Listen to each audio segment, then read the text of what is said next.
ರೇಣುಕಾಸ್ವಾಮಿ ಕೊಲೆ ಕೇಸ್ಗೆ ಸಂಬಂಧಪಟ್ಟಂತೆ ವಿಚಾರಣೆಗೆ ಆರೋಪಿಗಳು ಹಾಜರಾಗಿದ್ದಾರೆ. 59ನೇ ಸಿಸಿಎಚ್ ಕೋರ್ಟ್ನಲ್ಲಿ ವಿಸಿ ಮೂಲಕ ವಿಚಾರಣೆಗೆ ಹಾಜರಾಗಿರುವುದು ಕೊಲೆ ಪ್ರಕರಣದ ಆರೋಪಿಗಳು. ಸದ್ಯ ಕೋರ್ಟ್ನ ವಿಚಾರಣೆಗೆ 59ನೇ ಸಿಸಿಎಚ್ ಕೋರ್ಟ್ನಲ್ಲಿ ವಿಡಿಯೋ ಕಾನ್ಫರೆನ್ಸ್ ಮೂಲಕ ವಿಚಾರಣೆಗೆ ಆರೋಪಿಗಳು ಹಾಜರಾಗಿದ್ದಾರೆ. ದರ್ಶನ್ ಸೇರಿ ಜೈಲಿನಲ್ಲಿ ಇರುವಂತಹ ಆರೋಪಿಗಳು ಹಾಜರಾಗಿರೋದು. ಸಪ್ಪೆ ಮುಖ ಮಾಡಿಕೊಂಡು ಲಾಸ್ಟ್ ಬೆಂಚ್ನಲ್ಲಿ ದರ್ಶನ್ ಕೂತಿದ್ದಾರೆ. ಇತ್ತ ಫಸ್ಟ್ ಬೆಂಚ್ನಲ್ಲಿ ಪ್ರಕರಣದ 14ನೇ ಆರೋಪಿ ಪ್ರದೋಷ್ ಕೂತಿರೋದು. ಒಂದ್ ಕಡೆಯಲ್ಲಿ ವಿಡಿಯೋ ಕಾನ್ಫರೆನ್ಸ್ ಮೂಲಕ ವಿಚಾರಣೆಗೆ ಹಾಜರಾಗಿರೋದು ರೇಣುಕಾಸ್ವಾಮಿ ಕೊಲೆ ಪ್ರಕರಣದ ಆರೋಪಿಗಳು. ದರ್ಶನ್ ಸಪ್ಪೆ ಮುಖ ಮಾಡಿಕೊಂಡು ಲಾಸ್ಟ್ ಬೆಂಚಲ್ಲಿ ಕೂತಿದ್ದಾರೆ ಎನ್ನುವ ಮಾಹಿತಿ ಇದೆ. ಇತ್ತ ಈಗಾಗಲೇ ಮಾಫಿ ಸಾಕ್ಷಿ ಸಲ್ಲಿಕೆ ಮಾಡಿರುವಂತಹ ಪ್ರದೋಷ್ ಫಸ್ಟ್ ಬೆಂಚಲ್ಲಿ ಕುಳಿತಿದ್ದಾರೆ. ಈ ಪ್ರಕರಣದ 14ನೇ ಆರೋಪಿ ಪ್ರದೋಷ್.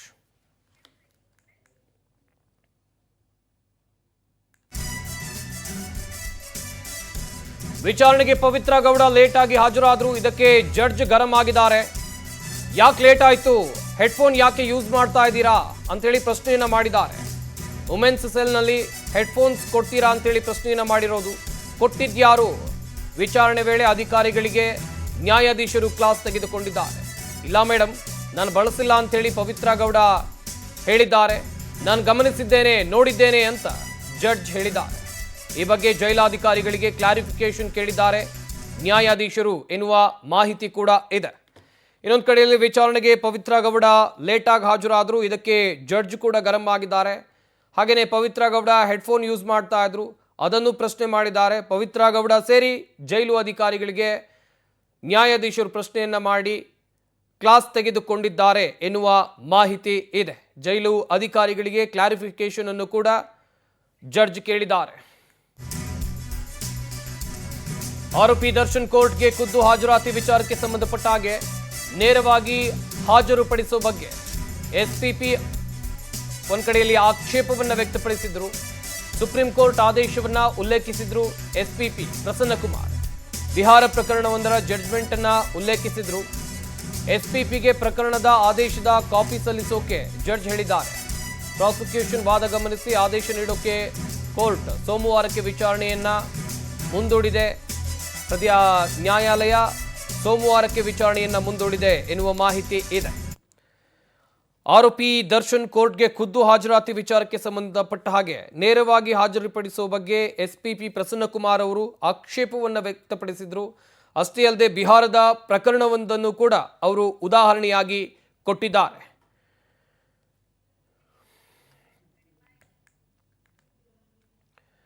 ಈ ಬಗ್ಗೆ ಇನ್ನಷ್ಟು ಮಾಹಿತಿಯನ್ನು ಕೊಡ್ತಾರೆ ನಮ್ಮ ಪ್ರತಿನಿಧಿ ವೆಂಕಟೇಶ್. ನೇರ ಸಂಪರ್ಕದಲ್ಲಿ ಜಾಯ್ನ್ ಆಗ್ತಾ ಇದ್ದಾರೆ. ವೆಂಕಟೇಶ್, ಪ್ರಕರಣದ ಆರೋಪಿಗಳು ಕೋರ್ಟ್ಗೆ ಹಾಜರಾದಂಥ ಸಂದರ್ಭದಲ್ಲಿ ಏನೆಲ್ಲ ಆಯಿತು? ಪವಿತ್ರ ಗೌಡಗೆ ನ್ಯಾಯಾಧೀಶರು ಯಾಕೆ ಕ್ಲಾಸ್ ತೆಗೆದುಕೊಂಡ್ರು? ಇನ್ನೊಂದು ಕಡೆಯಲ್ಲಿ ದರ್ಶನ್ರನ್ನ ಖುದ್ದು ಕೋರ್ಟ್ಗೆ ಹಾಜರುಪಡಿಸುವಂಥ ವಿಚಾರಕ್ಕೆ ಸಂಬಂಧಪಟ್ಟಂತೆ ನ್ಯಾಯಾಲಯದ ತೀರ್ಮಾನ ಏನಾಗಿದೆ?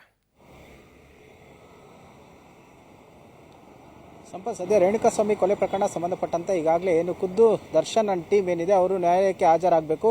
ಪ್ರಾಸಿಕ್ಯೂಷನ್ ಸಂಬಂಧಪಟ್ಟಂತೆ ಈಗ ಏನು ಮಾಫಿ ಸಾಕ್ಷಿಯಾಗಿ ಪ್ರದೋಷ್ ಅರ್ಜಿಯನ್ನು ಸಲ್ಲಿಸಿದ್ದಾರೆ, ಅದಕ್ಕೆ ಸಂಬಂಧಪಟ್ಟಂತೆ ಅವರ ಸಮ್ಮುಖದಲ್ಲಿ ವಿಚಾರಣೆ ಆಗಬೇಕು ಅಂತ ಹೇಳಿ ಏನು ದರ್ಶನ್ ಪರ ವಕೀಲರು ಕೂಡ ಮನವಿಯನ್ನು ಮಾಡಿಕೊಂಡ್ರು. ಆದರೆ ನಿನ್ನೆ ಎಸ್ಪಿಪಿ ಅವರು ಕೂಡ ಒಂದು ವೇಳೆ ದರ್ಶನ್ ಇಲ್ಲಿಗೆ ಹಾಜರಾಗಿದ್ದೆ ಆದರೆ ಸಾಕಷ್ಟು ತೊಂದರೆ ಆಗುತ್ತೆ, ಅವರನ್ನ ಏನೋ ಒಂದು ಈ ಹಿಂದೆ ಕೂಡ ಅವರು ನ್ಯಾಯಾಲಯಕ್ಕೆ ಹಾಜರಾದಂಥ ಸಂದರ್ಭದಲ್ಲಿ ಉಸಿರುಗಟ್ಟಿಸುವಂಥ ವಾತಾವರಣ ಆಗಿತ್ತು, ಜನರು ಕೂಡ ತುಂಬಾ ತೊಂದರೆ ಆಗುತ್ತೆ, ಹಾಗಾಗಿ ಅವರು ವಿಸಿ ಮೂಲಕವೇ ಹಾಜರಾಗಬಹುದು ಅಂತ ಹೇಳಿ ಕೂಡ ಹೇಳಿದ್ರು. ಆದರೆ ಈ ಕೇಸ್ಗೆ ಸಂಬಂಧಪಟ್ಟಂತೆ ಕೆಲವು ಸೂಕ್ಷ್ಮ ವಿಚಾರಗಳಿರೋದ್ರಿಂದಾಗಿ ಅವರು ಖುದ್ದು ಹಾಜರಾತಿ ಆಗಲೇಬೇಕು ಅಂತ ಹೇಳಿ ಅವರ ಪರ ವಕೀಲರು ಕೂಡ ಮನವಿಯನ್ನು ಮಾಡಿಕೊಂಡ್ರು. ನಿನ್ನೆ ವಾದ ಪ್ರತಿವಾದವನ್ನು ಆಲಿಸಿ ಇವತ್ತು ವಿಚಾರಣೆಗೆ ಮುಂದೂಡಿದ್ರು. ಇವತ್ತು ವಿಚಾರಣೆಯ ಸಂದರ್ಭದಲ್ಲೂ ಕೂಡ ಆರೋಪಿಗಳು ನ್ಯಾಯಾಲಯಕ್ಕೆ ಹಾಜರಾದರು. ಹಾಜರಾದಂಥ ಸಂದರ್ಭದಲ್ಲಿ ದರ್ಶನ್ ಜೊತೆ ಪ್ರತಿ ಬಾರಿ ಕೂಡ ಆರೋಪಿಗಳು ಒಂದೇ ಬೆಂಚ್ನಲ್ಲಿ ಕುಳಿತುಕೊಳ್ತಿದ್ರು. ಆದರೆ ಈ ಬಾರಿ ದರ್ಶನ್ ಸಪ್ಪೆ ಮೊರೆಯನ್ನು ಹಾಕೊಂಡು ಕೂತ್ಕೊಂಡಿದ್ರು. ಪ್ರದೀಶ್ ಕೂಡ ಹಿಂದೆ ಇದ್ರು. ಅದಾದ ಬಳಿಕ ಕೂಡ ಈ ಪವಿತ್ರ ಗೌಡ ಅವರು ಲೇಟ್ ಆಗಿ ಒಂದು ವಿಸಿ ಮೂಲಕ ಹಾಜರಂತ ಸಂದರ್ಭದಲ್ಲೂ ಕೂಡ ನ್ಯಾಯಾಧೀಶರನ್ನ ಪ್ರಶ್ನೆ ಮಾಡ್ತಾ ಇದ್ರು.